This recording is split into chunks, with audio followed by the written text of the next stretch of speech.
Les habitudes, c'est un outil fascinant. À partir du moment où j'installe une habitude dans un domaine de ma vie, je vais pouvoir progresser dans ce domaine, dans cette compétence. C'est obligatoire. C'est-à-dire que si je commence à cuisiner un repas tous les jours, je vais m'améliorer en cuisine. Si je commence à jouer au foot 30 minutes tous les jours, je vais m'améliorer sur le fait de jouer au foot. Si je travaille un domaine tous les jours, une compétence tous les jours, je vais m'améliorer. Les exemples sont infinis. Alors évidemment, l'idéal, c'est de travailler sur des domaines, sur des compétences qui vont pouvoir m'apporter des résultats exponentiels dans ma vie. C'est-à-dire qu'il y a certains domaines qui vont jouer le rôle véritablement d'un effet de levier dans ma vie, c'est-à-dire d'un accélérateur des résultats dans ma vie, parce que ces domaines ne vont pas être un tout petit domaine en particulier, c'est-à-dire par exemple le fait de m'améliorer à jouer de la guitare, mais ces domaines vont être des espèces de domaines tentaculaires qui vont jouer dans tous les domaines de ma vie, justement, qui vont avoir un impact dans tous les domaines de ma vie, dans toutes les strates de ma vie. Et l'une de ces compétences, l'un de ces domaines justement, c'est le mental. C'est-à-dire que le mental, ma capacité à être plus fort mentalement, ça joue dans tous les domaines de ma vie, absolument dans tous les domaines de ma vie. Ça joue dans votre domaine professionnel, votre travail, que vous soyez salarié ou encore plus évidemment si vous voulez créer votre propre business, votre propre entreprise. Ça joue aussi dans vos relations sociales. Par exemple, ma capacité, je veux dire, moi je dis souvent que dans la vie sociale, l'une des choses qui change sa vie sociale, c'est d'aller parler à des gens qu'on ne connaît pas. Et donc forcément le mental, ça va jouer dans votre capacité à aller parler à des gens que vous ne connaissez pas, à mieux accepter l'éventuel rejet social. Ça va aussi jouer dans le développement de tout un tas de compétences justement. Je pense par exemple au fait d'aller se muscler. Si je veux justement me muscler, aller à la salle de musculation, ça va me demander un travail et le mental justement va m'aider dans ce travail. Travailler son mental, ça représente un effet de levier très important dans sa vie. Et justement, dans cette vidéo, je voudrais vous donner 3 habitudes qui vont vous permettre au quotidien de mieux travailler, en tout cas de vous renforcer mentalement. La première habitude, c'est le fait de ne pas revenir sur des décisions que vous prenez. Alors ça peut paraître un petit peu bizarre, mais moi je pense que la prise de décision, c'est avant tout du mental. C'est avant tout justement de la force mentale.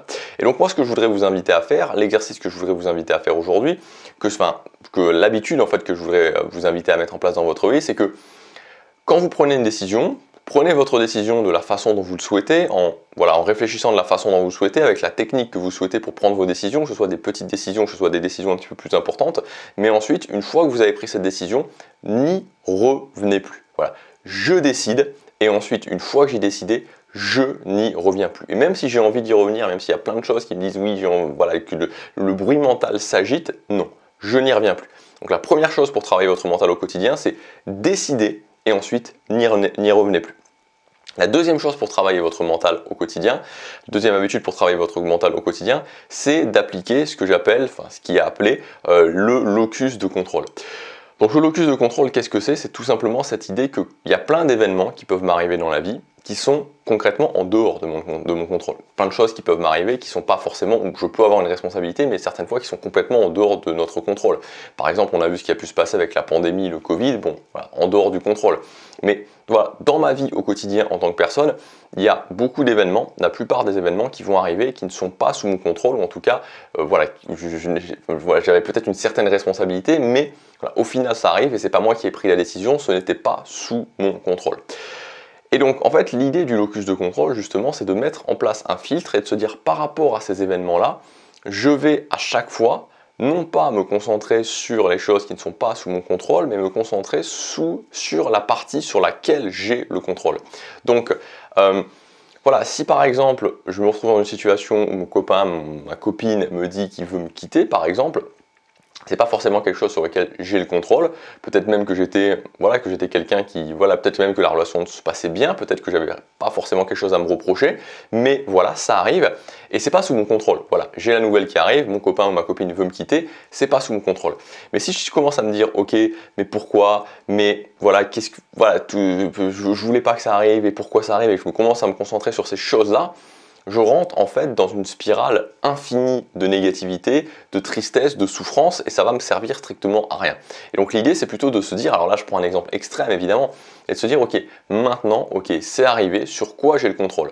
Je peux avoir le contrôle, bah voilà, de me concentrer sur un autre domaine de ma vie. Je peux avoir aussi le contrôle, pourquoi pas, de me dire, bah je vais tenter de reconquérir cette personne. Je peux avoir le contrôle sur le fait de me dire, je vais rencontrer d'autres personnes. Mais toujours d'appliquer ce filtre, ok, j'ai vraiment ce filtre par rapport aux événements, les événements arrivent, sur quoi moi j'ai le contrôle. Et enfin, l'habitude plutôt numéro 3, c'est le fait d'apprendre à noter son état émotionnel et de le changer. Donc l'état émotionnel, c'est le filtre par lequel vous voyez la réalité, c'est-à-dire qu'on peut être dans un état émotionnel qui est négatif, un état émotionnel qui est neutre, un état émotionnel qui est positif, et en fonction de ça, on va percevoir les événements. C'est-à-dire que si je suis dans un état émotionnel positif parce qu'on vient de m'annoncer une très bonne nouvelle, des petits événements du quotidien, des petites problématiques du quotidien vont beaucoup moins me toucher. À l'inverse, quand je suis dans un état émotionnel négatif parce que j'ai eu une très mauvaise journée ou qu'on vient de m'annoncer une mauvaise nouvelle, les événements du quotidien vont beaucoup plus me toucher. Donc il faut comprendre qu'en fait un même événement va avoir un impact totalement différent sur vous en fonction de votre état émotionnel. Et donc l'idée, c'est pour commencer, quand vous savez, des fois par exemple il y a quelque chose qui arrive et on commence à s'énerver, on s'énerve, on se dit pourquoi ça arrive, et on s'énerve, on est en train de rager contre cette chose-là. En fait, moi, ce que je vous conseille de faire dans votre quotidien, c'est d'essayer de vous demander à chaque fois, voilà, quand il y a quelque chose qui vous impacte, en premier lieu, dans quel état émotionnel je suis? Quel est mon état émotionnel? Et en fait, d'essayer de noter cet état émotionnel et de systématiquement vous repasser dans un état émotionnel positif. Et quand je suis dans un état émotionnel positif, à ce moment-là, je peux beaucoup plus prendre de bonnes décisions, prendre de bonnes actions. Donc, globalement, il y a beaucoup de techniques qui existent, mais globalement, on va essayer de, déjà pour commencer, on va apprendre à noter son état émotionnel. On va apprendre à se dire, ok, maintenant dans quel état émotionnel je suis. Et ensuite, souvent, ça va être l'idée de mettre en place une sorte de pattern interrupt, donc c'est-à-dire de quelque chose qui va interrompre l'état émotionnel actuel et ensuite de se re-switcher avec différentes techniques dans un état émotionnel positif. Donc moi par exemple, ce que j'aime bien faire, c'est aller marcher, voilà, je vais marcher, je sors, je vais marcher, ça me permet d'interrompre le pattern de mon état émotionnel, et ensuite, voilà, par exemple, ce que je vais me dire, bon voilà, c'est vrai qu'actuellement il y a certaines choses qui sont challenging dans ma vie, mais je vis en Asie. J'ai réalisé l'un de mes plus grands rêves, c'était le fait de vivre en Asie, le fait de m'installer à Séoul. Et ça, en faisant ça, en pensant de cette façon-là, ça me re-switch dans un état émotionnel positif.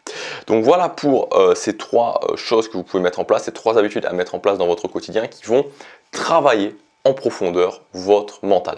Si vous voulez aller plus loin, je vous rappelle que vous pouvez aussi accéder à ma ressource gratuite, les outils du succès, où je vous donne plusieurs ressources, je crois qu'il y en a 5 exactement, pour prendre le contrôle de votre quotidien, puisque c'est le message le plus important que je vous fais passer sur cette chaîne, c'est que au final, ma journée d'aujourd'hui détermine ma vie dans 10 ans, puisque ce que je vais faire aujourd'hui, c'est-à-dire cumuler sur le nombre de journées qu'il y a dans 10 ans, c'est ça qui va me permettre de créer la vie que je veux. Et c'est pour ça que chaque journée a de l'importance, parce que ce que je fais aujourd'hui, multiplié par 365, multiplié par 10, me mène à ma vie dans 10 ans. Donc voilà, vous pouvez accéder à cette ressource gratuite, les outils du succès, pour prendre le contrôle de votre quotidien. C'est le premier lien dans la description. Je vous laisse regarder ça. Je vous dis à demain pour la prochaine vidéo. Passez à l'action, chaque jour compte.